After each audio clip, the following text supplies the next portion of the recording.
Hello, BC Calculus students. This is Mr. Johnson, and I hope that you're all doing well. This is the video for sections 1.1 and 1.2. And if you go into Schoology into the main screen, you will see at the very bottom of our list of folders, a folder that will be titled BC Textbook, and we'll have some PDF copies of different sections in that folder. And section 1.1 and 1.2 is the first PDF in that list. So I will go through section 1.1 right now with you. However, with section 1.2, I'm going to have you look at that PDF and take your notes from the text. Pretty much everything in chapter 1 is review, with the exception of a couple topics that we'll get to in a few days here. In section 1.1, it's more of an overview of functions and some of the important things that we use in calculus. The first thing here is the four representations of a function. And the first one is a verbal representation of a function. And we will see, as we think back to last year's calculus exam, as well as all the problems that we worked on, each one of these four representations will show up. And the verbal representation is simply just a problem that might have a description in words. So we think probably first to our free response questions and how many of the free response questions are a little bit wordy and they describe a situation in words that we have to then analyze mathematically.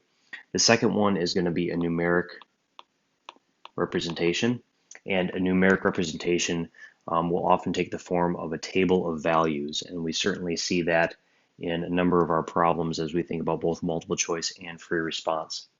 The third one is going to be visual, and the visual one will primarily be a graph. And we know that there are many graphs on the exam, again, both multiple choice and free response, but we have to know how to handle a visual problem. And then the last one is going to be the algebraic.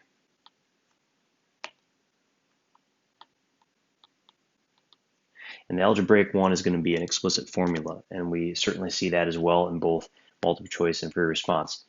With AP, they are typically masters of being able to take these four representations of a function and mixing them up so that a particular problem might have one or two or three or four of these represented.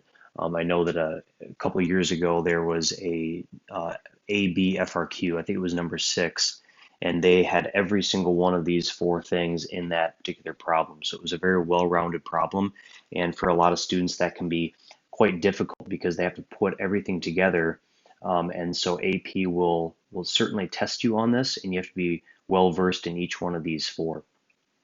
All right, the next one is the piecewise definition of functions. And so when you think of a piecewise definition and you think of the problems that you've done in the past in calculus, this is a relatively common thing to be tested on, both with limits or even derivatives.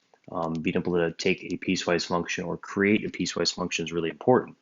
So one of the basic examples is the absolute value of x.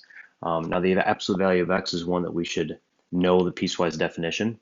And the piecewise definition is that you have x if x is greater than or equal to 0, and you have negative x if x is less than 0.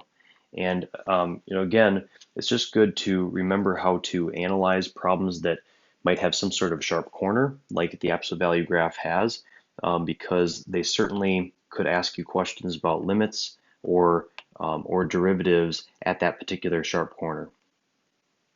All right, let's move on to the symmetry. So we have odd versus even. So the even definition is going to be f of negative x equal to f of x, and the odd definition is going to be f of negative x equal to negative f of x. So let's do a little example of each just to try to jog your memory here. So if we take, for instance, let's say f of x equal to x to the 4th plus 2x squared, and we're trying to test whether it's odd or even. The first thing we would do is we would have negative x be our substitution, and we would show that we are substituting that in for all our x values. And then we would simplify this down. So negative x to the 4th, as I've written it, is going to be just simply x to the 4th, and we have 2 and then just x squared, and that happens to be the original. And so what you've done is you've concluded that we have a starting, f of negative x, and we've ended with f of x. That is the definition of an even function. And so we could say that, therefore, we have an even function. Okay, so then let's take a look at maybe what an odd one would look like. So if we had, let's say, f of x equal to x to the fifth plus x, and we start with the same thing, f of negative x, and we substitute that in, and we simplify that down. That fifth power will not get rid of that, so it would be the same thing as negative x to the fifth minus x. That is not the original, so at this point we can basically conclude that it's not even. However, what we could do is factor out a negative 1, and we would have then the opposite of f of x. And so what we've shown here is that f of negative x is equal to negative f of x, and therefore f of x is odd. All right, so that's just a quick review of even versus odd. Just remember your definitions in red there. Okay, so moving on to increasing, decreasing, and monotonic. We think of these, once we learn calculus in terms of derivatives, but the definition here for increasing would be that f of x sub 1 is less than f of x sub 2 whenever x sub 1 is less than x sub 2. And for decreasing, we have f of x sub 1 is greater than f of x sub 2 whenever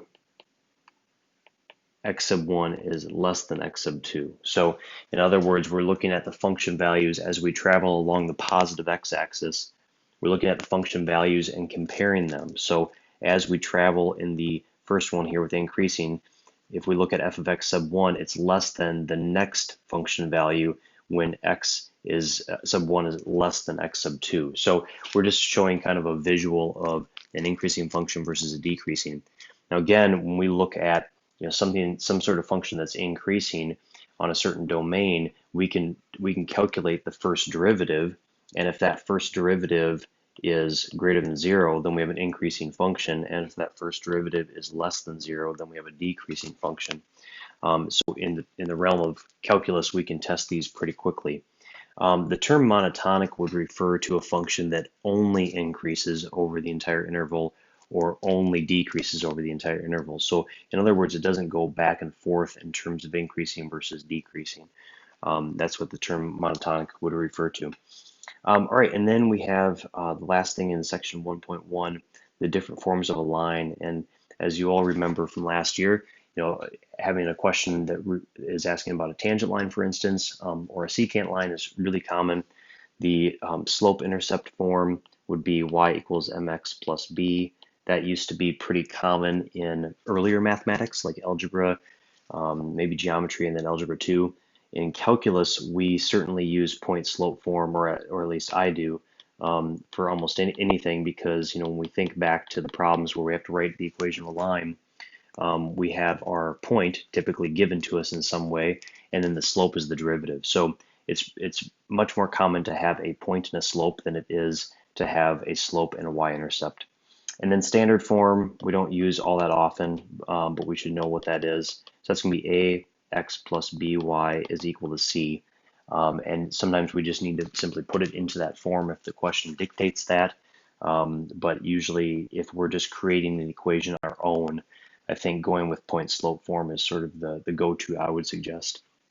All right, let's go on to the next page. Okay, so what we're looking at here in section 1.2 is sort of a series of definitions and terms that are just really important that we're going to use throughout the year. And so your task here is to go to that PDF I referenced at the beginning of the video. So you're going to go into Schoology, you're going to go to the very bottom folder, which I believe is white, and the first PDF there is going to be sections 1.1 and 1.2.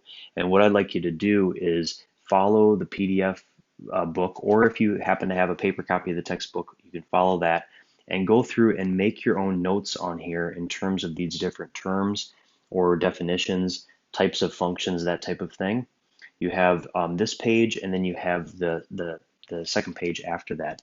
And just make important notes for yourself that you can refer back to. If you have any questions about any one of these or anything in section 1.1, certainly let me know, but I'd like you to work on some of this on your own at this point. Okay, thanks. That's it for section 1.1 and 1.2.